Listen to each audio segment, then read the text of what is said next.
So there is a new product on the market, and I figured I'm gonna give you a fair and competent reaction to this product. I'm gonna watch a video by Andertons on the Celestion Peacekeeper speaker, and let's get right into it. At the end of the video, I'm gonna give you my 2 cents. Being less digital today. Very less digital, yeah. No, not digital at all, in fact. Yes. Yeah. Well, look, so here's an interesting new concept from the lovely people at Celestion, so Britain's most famous speaker manufacturer for sure. If you have a guitar... That it definitely is. It's the most famous speaker manufacturer, and we do all love it. And Celestion doesn't only make guitar speakers. I hope that everybody knows. amplifier that you love the sound of, but is perhaps too loud for the environment that you're going to play in. Pretty common scenario, right? All the time, yep. You historically, unless you wanted to sort of throw that amplifier out and go down a completely different path, you would buy an attenuator to place between the amplifier and the speaker cabinet, and then the amplifier would create all of its power and juicy goodness, and then the attenuator would absorb that, and you could reduce the amount of volume, or the power, sorry, that ultimately goes to the speaker, and then therefore the speaker becomes quieter, but whilst hopefully the amp retaining full fat sound, yeah. All that, yeah. yes. All right, so here, yet again, historically, all right, yes, there is the use of attenuators, but you should know that there are different attenuators and there are different ways how you can attenuate the guitar signal, and not all of them work the same way. I would say that none of these attenuators... So here's the thing, everybody in the guitar world is kind of talking about retaining the tone, and they do separate the whole thing. They separate the amplifier from the speaker, so you're going to make the amplifier work like this, and then the speaker is going to sound like that. But I would just say that that is a huge mistake, because it all works as a system. The speaker influences how the amplifier is going to work. The amplifier obviously influences what you're going to hear. But if you put anything in between, it is going to change that relationship. That's why these attenuators were sort of unsuccessful, and people were kind of unsatisfied, especially with typical resistive attenuators. There are a lot of products on the market. Just let's continue. Now, Celestion have a But they do make a point, which is fair, that, yeah, it's sort of going to, hopefully it is going to give us the sound that we want, right?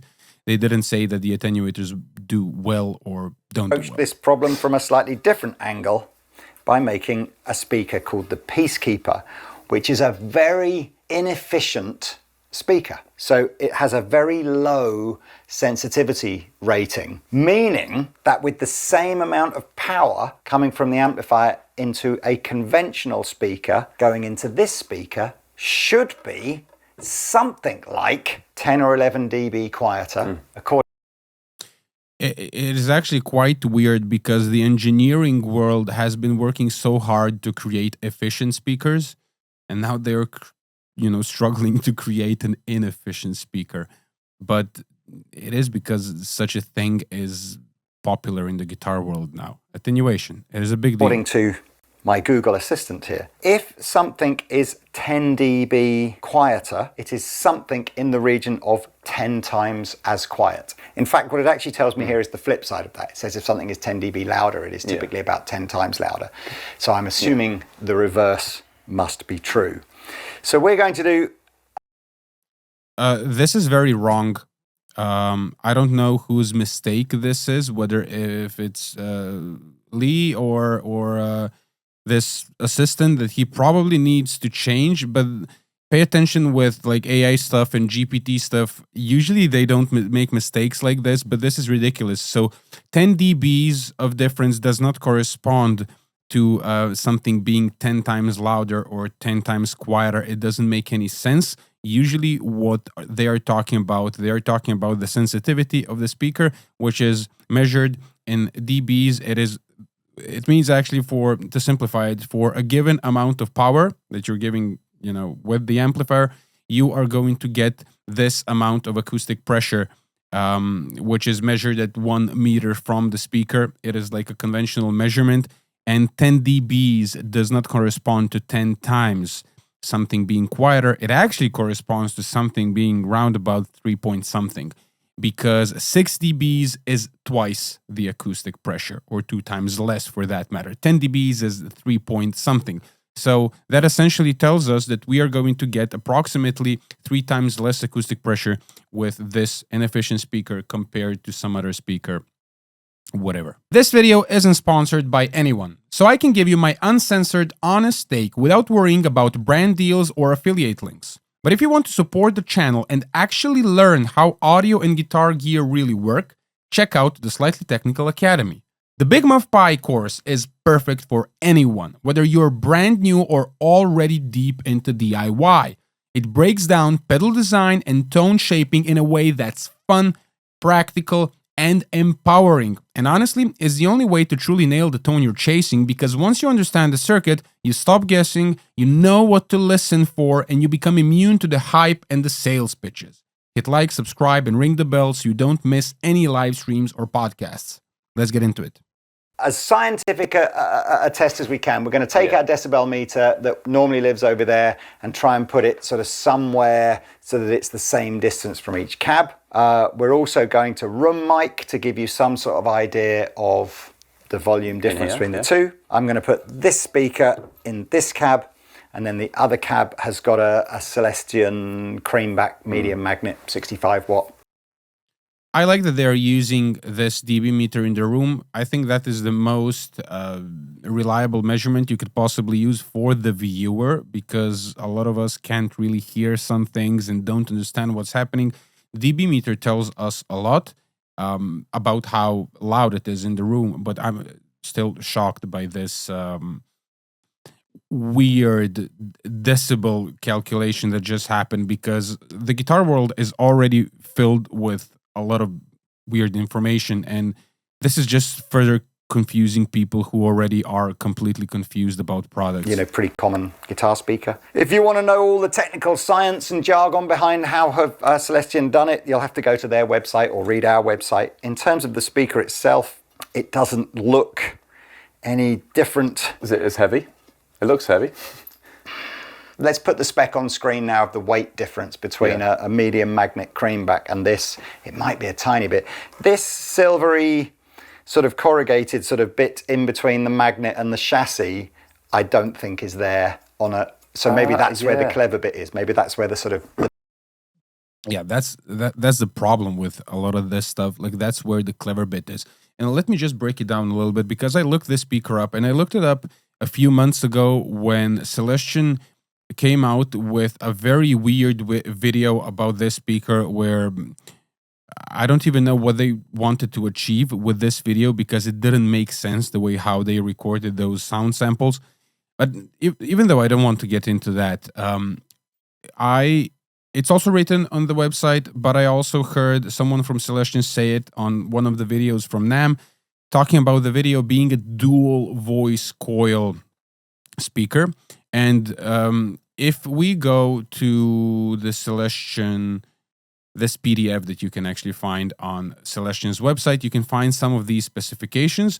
Unlike some other speakers, they do not show you the information for the voice coil diameter, voice coil material. That is because it's a dual voice coil speaker, and somehow they're trying to hide the technology. Revolutionary new attenuating speaker technology. There is nothing revolutionary about this, because dual voice coil speakers have been around, and I'm going to explain in a bit how I think they actually do this. I would really love for people to make some tests, and I would really love for someone from Celestion to actually come out and explain what it's doing without pretending that it's some kind of magic, because it's not any kind of magic. And this is a thing that you should read. Let's load it into your cab, and the Peacekeeper will attenuate your amplifier in the most natural way possible with zero additional coloration or tonal compromise. This is some terminology that is constantly used in our guitar world, which I honestly think it should stop, because it's like weird talking about these things. It's not going to affect the sound of your amplifier. What does that even mean? In the end, the only thing that's important is if it sounds good, and if you as a player like it or not. But speaking of the dual voice coil technology, here's the thing. The dual voice coil was actually developed pretty much a long time ago, has been used in other industries. And what's fun about the dual voice coil is that they would use this type of technology, this type of speaker manufacturing for obviously solving some problems with stereo amplifiers, but also making the speakers more efficient, which is extremely fun. The fact that they actually created a speaker which is inefficient, and they're using this dual voice technology, which was essentially there to create the speakers to be more efficient. The thing about that I sort of find weird, and I would love someone from Celestion to come out and talk about these things, to explain what they actually did with the speaker, because the way how you would make the speaker inefficient with dual voice coils is through some kind of weird wiring, and you can achieve that, but that would just make the speaker, burn a lot more heat and make your amplifier sort of struggle. Now, I'm not saying that this speaker could damage your amplifier. It would not be the speaker's fault. Usually it would be the fault of the user. This is the same thing what people do with load boxes, is they don't really have an idea how cranked the amplifier is, because it's obviously very, very quiet, right? And that's usually the mistake that people make with these things. They crank it a lot and they play it for a long period of time, and then they damage the amplifier, and then they say that the load box is the reason why the amplifier got damaged. Well, no, you've been using it for a long time and you've damaged the amplifier. The same can happen with this speaker. So let me just continue with the video. That makes it inefficient is. But anyway, Exciting. Let's see. These, by the way, are £199. Not the most expensive speaker that Celestion make, but dearer than something like a vintage. £199 for something that is rather inefficient is kind of weird, because I will be honest with you. I find this product weird for multiple reasons, but I guess it is something. I want to hear it now, how they did the sound samples, but I guess it is something that is going to help a lot of people, because unfortunately a lot of us struggle with the loudness nowadays. 30, but I guess relatively speaking, less money than an attenuator is typically. Yeah, I'd say that. No way of controlling the amount. It's just a... That is definitely true, because the load boxes and a lot of these attenuators and a lot of these great products that are out there are definitely more expensive than this. So from that angle, I definitely agree. It is something that is more affordable, and it might prove as a solution for a lot of people's problems if you're not gigging, if you're just using the amplifier at home, you want to bring it down a notch a little bit. It could possibly be a good solution. Fixed amount less loud. Yeah. Are you ready, Mr. John? Very ready. Good. With the new... Firstly, because John loves anything that's horn victory amplifiers into these videos. And I love this amp. Yeah, Lee likes to put victory amplifiers in his videos, but they have a good relationship with that company, Victory. That's why you kind of see them in a lot of Anderton's videos. But that's fine. Close mic'd stuff. Taylor has set the levels so that actually they're going to sound the same volume. So you'll be able to perhaps compare more the tonal characteristics of the Peacekeeper versus the Creamback. I'll say immediately, I do not expect these speakers to sound the same at all. I don't think any speakers sound the same, or, I also don't think that people should expect them to sound the same in any particular way. The only question that I would be asking is if I like the sound or if it sounds good. You'll always be able to see the decibel meter to give you an idea of the relative volume cab, although you...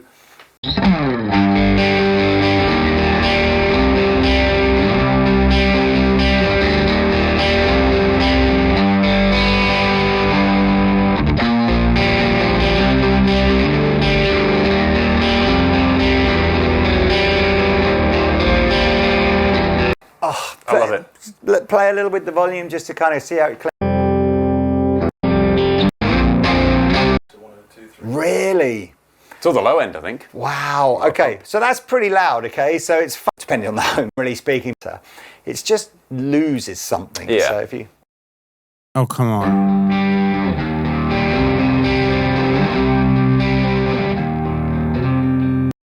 Well, they're demonstrating now how the amplifier sounds when you turn it down. This really depends on the amplifier.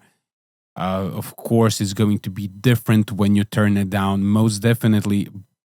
What a lot of people miss in this type of comparison is the fact that speakers do saturate and we hear differently at higher volumes. So when you listen to people who comment on things while in the room, this type of difference of like approximately 20 decibels does change the internal compressors and limiters in our ears. Believe it or not, we have those. And, you know, comparing these things, I don't think it really makes sense. Enough to play at home with. Right, so we're going to back to where we were and ourselves of how wonderful this sounded.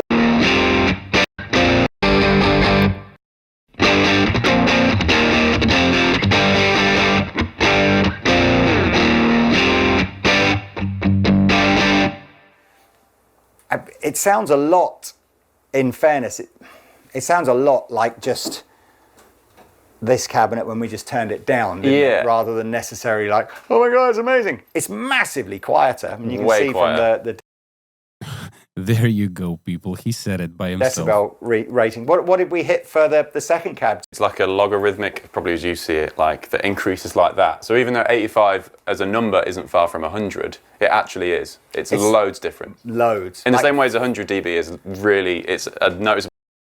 Well, yet again, they're talking about the decibel difference. I just told you 6 dB is 2 times quieter. 12 dB is 4 times. So you multiply it, right?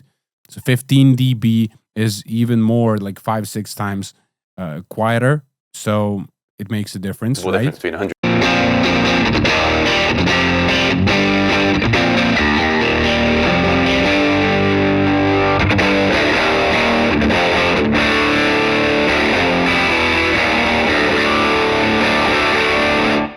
That feels good. I think we're getting closer to.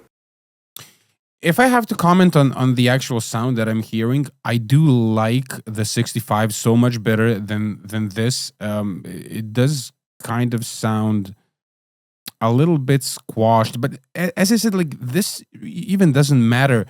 It really depends on a lot of things. It's good to have a reference when commenting on something. But sometimes a lot of YouTube channels don't really translate. I would really have to try the speaker by myself. But we can go and actually take a look at these frequency responses. And you can take a look at the frequency response of all these, of both of these speakers, actually. And you can see that the frequency response is rather different. So the curve is rather different. And what I can see is that there is a huge dip in this range around 8-9K. On this Peacekeeper, and obviously there are other differences. Small differences in a graph like this are going to make a really big difference in the sound, like small bumps like this one right over here. If I zoom in, if you see bumps like this, and then if you see some valleys like this one or stuff like this, it is going to influence how the speaker sounds. So definitely these two speakers do not sound the same, for sure. Take a look at these graphs. It is something completely different. I think even comparing them doesn't make any kind of sense. And I think that you can actually hear, even in this video, when you compare the two speakers back to back, and you can watch the video and just switch between the speakers. I think that you can hear this valley right over here, because usually for guitar, we are not really interested in this air area, even though it can make a difference. It will not really translate over YouTube, especially when it comes to the microphones that are using a lot of things. But you can definitely hear a difference in the presence. And what I heard in the video is that there is a lot more high mids. And you can actually see that because there is a bigger difference between these high mid peaks and the rest of the frequency range if you compare it to the 65. So I didn't like the sound. the point of this speaker, because you're beginning to hear the amp Yeah. really cooking now. We're perhaps introducing some additional levels of gain, maybe from the power section. Still, I'd be surprised if we were even... 91. It was 91, was Yeah. it? So that's still quite... I mean, we're borderline maybe just topping out what would be truly home Yeah. use, but it's not loud, is No, it? not at all. It's like...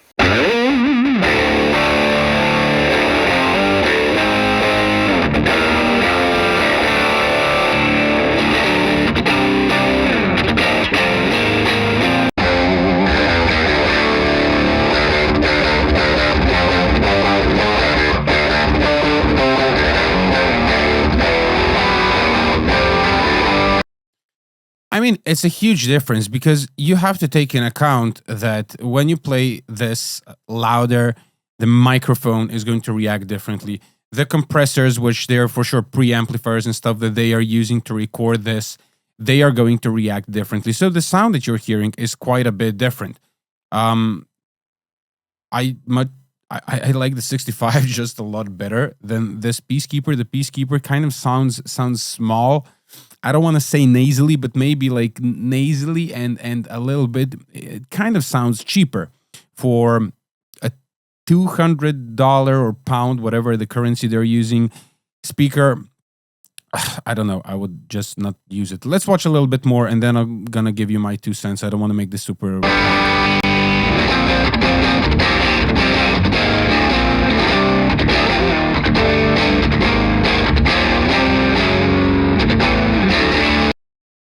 I like that he is playing these suspended chords, and I like his style. You're trying to get that driven thing. Marshall Plexi is a great example of an amplifier that completely changes its characteristic as you turn it right up. Unless on the actual recording, because obviously we can't hear exactly what the mics are hearing, but I'm hearing my strings jangle and the amp go for it organically without hearing the leveled signal. So that'll be an interesting test in post. But I know what you mean. I think I get it. I think I would rather have this cab and this turned up a bit louder than this cab and having to use the amp super quiet. Yeah. The bit that I think I'm struggling with is when is this ever a better solution than an attenuator? Because you couldn't gig with it. It's not loud enough for a drummer. Yeah. Not only that you couldn't gig with it. Okay, they're honest about this now, and they're asking a completely valid question. I think that's great, also from their side. And this is sort of the part where I'm going to give my 2 cents. First of all, you have to realize that power has nowhere to go other than into heat. All right? So no matter what kind of technology, even if it's revolutionary, which it is not, they use to do this type of attenuation and create this inefficient speaker. The point is that the speaker is going to get really hot. And I also saw on the speaker that it's rated at 50 watts max. Probably has a bigger magnet because of the same reason. It has to soak up that energy. You're going to be pushing your amplifier harder, and essentially you are not going to be getting what you want to get out of the speaker. So maybe for some kind of separate cabinet at home that you want to play, yeah, for sure. I didn't like the sound. I have to say that. So I'd never buy it. And also an additional thing that I would like to see from somebody on YouTube, maybe I do it, but I would like the impedance measured on this speaker in a certain cabinet, because I would like to see how does that impedance curve look like, because not all impedance curves are the same, and different amplifiers are going to react differently to impedance curves. Really depends on how much negative feedback you have in the amplifier and stuff like that. But I would have to say that it is a weird product. To me, I don't even understand why is there so much hype for this whole attenuation business. I understand sound guys want you to get a little bit like quieter on stage. Now we have all these people who want to play tube amplifiers at home, and they complain that their neighbors are complaining about them playing, and then Celestion comes out with a Peacekeeper, which is a great name, by the way. but they're just creating a product that is inefficient, which is weird for me. I don't think I would plug my amplifier, any of my amplifiers, into this speaker because I think it's weird. And I also think that it also feels a little bit weird to play the speaker because the efficiency of the speaker affects how stuff feels. And I understand there's going to be a full comment section on like stuff like this. But if you have experience with cabinets, if you have experience with different types of speakers, then you would know that there are certain speakers that kind of feel lighter to play. Where on the other hand, you've got some speakers that are a little bit more, usually it has to do something with efficiency, where they kind of feel a little bit more dampened. Now, some people like this, some people don't like this, but I don't think that this product is, I don't know. I mean, maybe it's going to be okay for someone, but I don't really think this product is necessary on the market. You've got attenuators. Some of them are a great solution for playing at home because with this speaker, you're not getting anything better. You can also attenuate and you're going to get a very similar result. The sound is not going to be the same. What is written over here is not true. So let me just go here. So load it into your cab and the Peacekeeper will attenuate your amplifier in the most natural way possible with zero additional coloration or tonal compromise. That is not true. That stuff has to stop in the guitar world because it means nothing and it does nothing, that kind of statement. It is absolutely not true because the end result, the sound that we get, you either like or you don't like. If you're someone who really likes the sound, what you heard, and you are going to benefit from the sound being quieter, go for it, definitely. But realistically, I would never use an inefficient speaker with any of my amplifiers, making them struggle. There's so many different ways. So yeah, let me see if they said something smart. This speaker cabinet, absolutely, you would need a different speaker cabinet to go and gig with. Whereas, of course, you've got the attenuator. You can just remove the attenuator from the circuit, and there is no sense that you can adjust. That makes complete sense, right? You can use an attenuator, or even better, like I always say, that the Fryette power station is the absolute best solution in every possible engineering way. There are also some similar products that are great, but like the real way to attenuate is reamping. So not attenuation through resistors and stuff like that. But then again, there are some great products. Why would I use this speaker in this cabinet? Because I can use the attenuator and then I can remove it, you know? The only point is the price. Realistically, it's cheaper than most attenuators. And for that, I think that this product is okay. But then again, if you look at the price from a different angle, it's $199, so 200 of something. That's a lot of money for a speaker. I'm sorry, but there's so many ridiculously good speakers on the used market for below 100 of some currency. And, you know, buying something like this, I think they're just taking advantage of the population, which is confused, especially confused when it comes to the entire attenuation business, which is often talked about in the last few years. You know, I don't want to be I don't want to be bad in any way, but my point is, if you can't play loud, don't play loud. Get some amplifier that sounds cool at quieter volumes, or get a different solution that can play quieter, you know. It is a little bit weird because these people promise you that it is going to sound great at room volumes. You cannot get a sound which is at room volumes, but it sounds like it is loud. That is impossible because it needs to be loud. So everybody who likes Eddie Van Halen, who likes the entire story of everything being super loud and great and that kind of stuff, you can't get that at room volumes. It is just impossible. The closest you can get to it is with something like the Fryette power station, but even that is a little bit different, and you are not moving gear and you cannot record it. You can kind of play around with it, and some amplifiers benefit from being cranked, where some other amplifiers don't really benefit from being cranked. You just need to crank them loud enough to move a little bit of air, and it already feels good. So it's a complex story. I don't want to get into it too deep. I'll do it in a live session. how much quieter this speaker is. It's just a. But I guess if you've got a loud combo, then yes. All right, so I'm gonna end it here.